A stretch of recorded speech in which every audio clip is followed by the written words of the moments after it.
இந்த தற்குறி ஆட்சியில் அரசு வழக்கறிஞர் நியமனத்தில் முழுக்க முழுக்க ஊழல் தான் நடந்திருக்கு. அது யார் சொல்கிறா? அந்த கட்சிக்காரர்களே சொல்கிறாங்க. ஏன்னா அவங்க ஏற்கனவே ஒருத்தர் 10 லட்சம் தரம்னா வச்சுக்கோங்க, ஒருத்தர் 15 லட்சம் தரம்னா அவனுக்கு அரசு வழக்கிறது. ஒருத்தர் 15 லட்சம் தரம்னா ஒரு 25 லட்சம், கோடிக்கணக்கில் ஆயிரக்கணக்கான கோடிகள் இதில் விளையாண்டுருக்கு.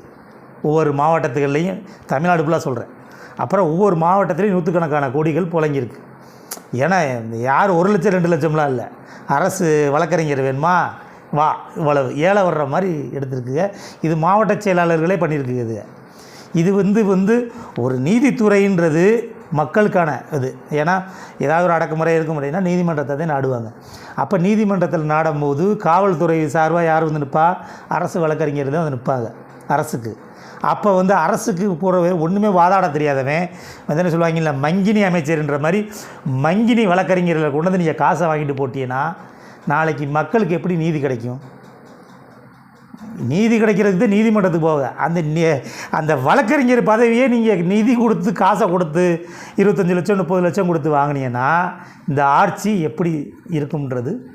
இதை பற்றி பத்திரிக்கையாளர் யாராவது பேசுகிறீங்களா? ஊடகங்களை கல்லூரியிலே விஜய் நேர்மையாக செய்யணும்னு நினைக்கிறார். ஏன் விஜய்க்கு தெரியாதா? அது மாவட்ட லெவலில் எல்லா மாவட்டத்திலும் நடக்கும்போது இது ஊடகங்களே வந்திருக்கு.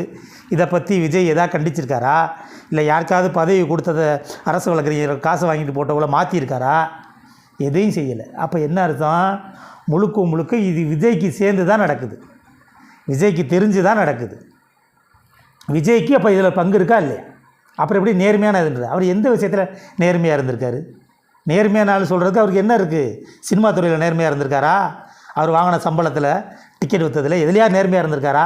அப்புறம் இப்படி தான் நடக்கும்.